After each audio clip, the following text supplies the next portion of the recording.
Nggak peduli saya disebut apa, yang penting hasilnya.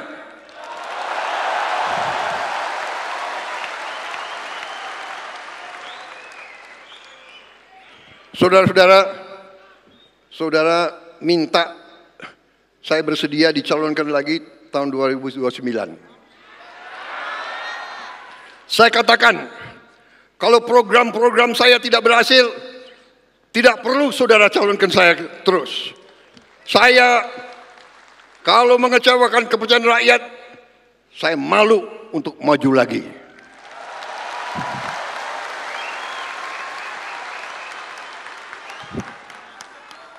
Dari kecil saya hanya ingin melihat Indonesia hebat. Sumpah saya sama dengan senior-senior saya di situ. Tidak ada bahwa kita ingin kekuasaan untuk kehebatan kita sendiri, tidak ada. Baik, tadi kita ingin ke Prof. Karim terlebih dahulu untuk melanjutkan dialog. Ya, Prof. Karim mungkin melihat dari apa yang disampaikan oleh Presiden Prabowo Subianto dalam pidatonya di HUT Gerindra kemarin, apakah ini bentuk dari strategi komunikasi politik untuk menjaga stabilitas begitu dengan mengatakan bahwa Pak Jokowi ini berjasa terhadap saya? Atau justru ada kode tertentu? Iya, adakah kode-kode tertentu? Ya, saya tidak ingin melampaui fakta ya, dan saya akan membaca ini dengan sangat berdisiplin. Berdisiplin pada dua pendekatan dalam komunikasi politik. Yang pertama pendekatan emik, yang kedua pendekatan etik. Kenapa saya gunakan pendekatan itu? Jujur ketika saya mendengar berita Pak Prabowo mengatakan itu, kemudian ada panggung disediakan untuk Pak Jokowi, saya langsung teringat pada salah satu doa Presiden Narayana University, Tuhanku berilah aku kemampuan untuk mengubah sesuatu yang bisa aku ubah, beri aku kemampuan untuk menerima sesuatu yang tidak bisa aku ubah, dan Tuhanku beri aku kearifan untuk membedakan yang pertama di antara yang kedua.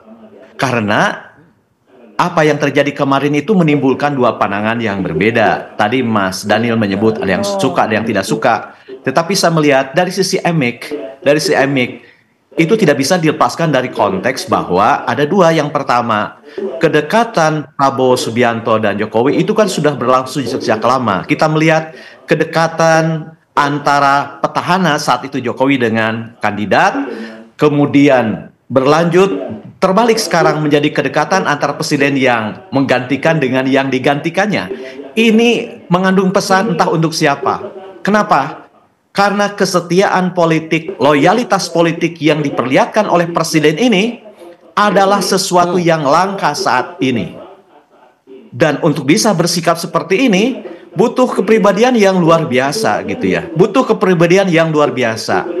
Meskipun bagi mereka yang melihatnya dari sisi etik, ini agak mencemaskan karena dikhawatirkan loyalitas politik ini bergeser menjadi fanatisme. Sebab ketika seseorang sudah fanatik, sudah cinta buta, apapun yang dia lihat itu rabun terhadap kekurangannya. Itu yang pertama. Yang kedua yang menjadi konteksnya adalah dua tokoh ini menciptakan tradisi baru dalam transisi kepemimpinan. Transisi tahun ini, transisi dari Jokowi ke Prabowo adalah transisi yang luar biasa mulus. Belum pernah terjadi sebelumnya, juga mulus dan terjaga hubungan antara yang digantikan dengan yang menggantikan, dan buahnya adalah rekor yang kedua. Selamatnya Bung Daniel nih. Rekor yang kedua itu apa? Pak Prabowo adalah presiden pertama yang paling cepat dinominasikan menjadi the next presiden untuk yang kedua kalinya. 100 hari lebih sedikit, belum pernah terjadi. Ini artinya apa? Ini artinya jika dilihat dari MX, kedekatan itu dianggap tidak jadi masalah seperti Bang Daniel katakan tadi. Bahkan akan dibaca sebagai bentuk dukungan. Tapi di luar sana, ada juga yang melihatnya dari sisi etik, menggunakan standar parameter yang dibawa dari luar. Misalnya, dalam standar kepresiden, itu tidak lazim misalnya, terlalu dibayang-bayangi atau apapun. Meskipun itu dibantah Sabodo gitu ya. Tapi ada orang yang melihat ini, mengapa? Karena kemenangan Pak Prabowo itu bukan semata-mata ditentukan oleh dukungan Pak Jokowi, tapi ada anasir lain yang tetap bersetia memilih Prabowo dari 2014-2019. Di Jawa Barat misalnya banyak yang tidak bergeser dari arah itu. Nah, mereka melihatnya dari perspektif yang berbeda. Nah, Kemudian yang kedua, bagaimana preferensi saya? Saya melihat apa yang diperlihatkan oleh Presiden kita ini, Prabowo Subianto, soal loyalitas politik ini, saya melihat itu adalah sesuatu yang dibentuk sejak ia muda sebagai prajurit. Saya menjadi dosen Sesko TNI dari 2001 dan sering mendengar tentang kesetiakawanan beliau itu. Itu yang pertama. Yang kedua, saya melihat loyalitas politik ini tidak akan selalu bermakna mengatakan ya. Sebab kadang-kadang kesetiaan itu harus disampaikan dengan ketegasan, keberanian, meskipun keberanian itu tidak selalu harus berdiri dan tegak. Keberanian bisa tekan dengan lembut dan diam. Nah, jadi ketika saya mengkritik siapa yang saya pilih, ketika saya mengkritik siapa yang saya dukung, itu adalah sebuah loyalitas, sebab menurut saya bingkai loyalitas itu adalah nilai-nilai dan norma-norma yang diperjuangkan. Sebab makna loyalitas politik yang paling dalam itu adalah mengabdi kepada atau mengidentifikasi dengan apakah tujuan, apakah lembaga, perjuangan politik, gagasan politik, atau kerangka umum perjuangan politik. Jadi sejauh apa yang diperjuangkan sebagai tujuan, sebagai kerangka dasar, sebagai prinsip-prinsip yang memungkinkan Pak Presiden ini membentuk pemerintahan sendiri yang dia inginkan, atau menciptakan ruang untuk melakukan perbaikan yang didahului dengan evaluasi, pertimbangan, improvement, dan lain-lain, menurut saya tidak jadi masalah. Itu yang pertama. Yang kedua, apakah ini strategi komunikasi politik atau tidak?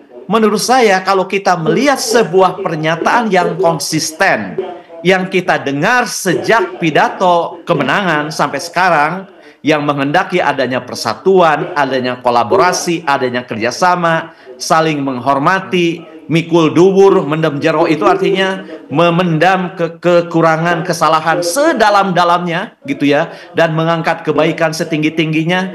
Itu artinya apa? Ada budaya politik yang mau dibangkitkan. Jadi saya menaruh catatan dibanding pendapat lain, jika orang menganggap bahwa inovasi nilai politik dalam pemerintahan itu hanya terbatas pada penciptaan nilai-nilai baru yang belum ada dalam periode sebelumnya, jangan lupa teori inovasi politik yang luas mengatakan termasuk inovasi politik ketika seseorang mengangkat kembali, memperkuat kembali praktik-praktik lama yang sudah tergerus namun tidak berguna. Jadi menurut saya persoalannya adalah sekarang bagaimana ini semua diletakkan dalam konteks pelaksanaan nawacita yang sudah menjadi janji sekaligus komitmen. Sebab kalau sekedar memperlihatkan covenants, di mana ada bahwa saya ada ikatan antara saya dengan Pak Jokowi, saya juga ada janji saya dengan Pak Jokowi, atau saya punya komitmen, saya pikir sudah cukup ya, karena itu sudah teramati sejak awal. Cuma sekarang persoalannya adalah bagaimana kita semua bersatu dalam melaksanakan apa yang sudah dijanjikan. 8 aspek itu. Jadi menurut saya ini yang sangat urgent, dan mungkin itu ditempatkan sebagai sebuah milieu, sebuah iklim, sebuah prakondisi yang bisa menjadi pelumas bagi jalannya mesin pemerintahan. Jadi kalau ditanya apakah ini sebagai strategi komunikasi politik, menurut saya Pak Presiden sedang membubuhkan pelumas ke dalam mesin politik, sehingga ya kinerja kabinet yang gede ini, yang wah ini, yang jumlahnya besar ini, yang seperti mobil dengan cc yang gede ini, kinerjanya menjadi kuat, begitu digas langsung ngabret gitu ya. Jadi saya melihat seperti itu. Jadi bagi saya, mana loyalitas itu tidak selalu mengatakan ya, dan ia terbingkai oleh nilai-nilai dan moralitas politik yang diperjuangkan itu sendiri. Begitu Mas, saya melihatnya. Oke, saya langsung ke Bang Anin dari pernyataan Anda, Prof. Bang Anin, kenapa masih terus harus ya menjadikan forum-forum ini sebagai forum untuk menunjukkan soliditas atau menunjukkan rasa hormat, etika seperti itu ya? Kenapa tidak fokus saja langsung untuk memajukan sejumlah kebijakan yang menjadi andalan dari Presiden Prabowo Subianto, Bang Anin?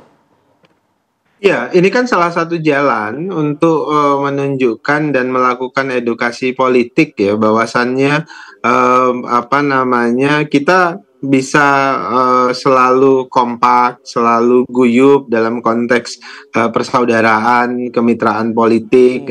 Namun kemudian dalam beberapa hal kita juga bisa berbeda dan itu adalah hal yang wajar. Dan Pak Prabowo selalu menunjukkan sikap seperti itu sebagai bentuk dari watak politik, karakteristik politik yang khas, dan itu yang ingin beliau bangun. Jadi beliau tidak ingin mengadaptasi watak politik Barat, misalnya yang sering beliau ungkapkan. Even Pak Prabowo adalah sosok yang punya pendidikan Barat yang juga cukup banyak. Namun untuk kemudian kekhasan politik Indonesia, watak politik Indonesia itu yang ingin kemudian ditunjukkan oleh Pak Prabowo. Loyalitas itu adalah bagian yang penting, kemudian persaudaraan itu adalah bagian yang sangat harus dihadirkan, kemudian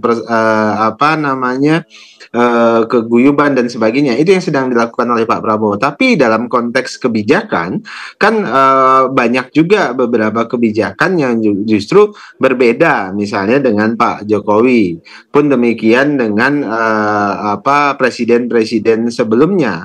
Namun dalam konteks hubungan, dalam konteks mengakumulasikan keunggulan dari masing-masing presiden sebelum beliau, itu beliau lakukan. Jadi Mas Arief, sederhananya begini, Pak Prabowo ingin melanjutkan semua legasi baik dari presiden-presiden sebelumnya, baik itu Pak Jokowi sampai dengan Bung Karno, namun kemudian menegasikan atau mengabaikan hal-hal yang buruk yang tidak perlu dilanjutkan. Setiap pemimpin, Pak Prabowo yakini punya kelebihan, tapi juga tentu punya kekurangan pun dengan Pak Prabowo sendiri, dan itu selalu beliau ulang-ulangi. Nah, sedangkan dalam tataran kebijakan ya Pak Prabowo tentu punya jalan yang beliau yakinin, yang sudah kita rumuskan dan beliau jalankan pada saat ini. Begitu Mas Arief. Baik, nanti kita minta tanggapan dari Mas Andika nih. Mas Andika, ternyata apresiasi yang berulang-ulang ini menurut Mas Anin bukan berarti kebijakannya juga harus sama seperti pendahulunya. Tapi jawabannya nanti kita jeda terlebih dahulu.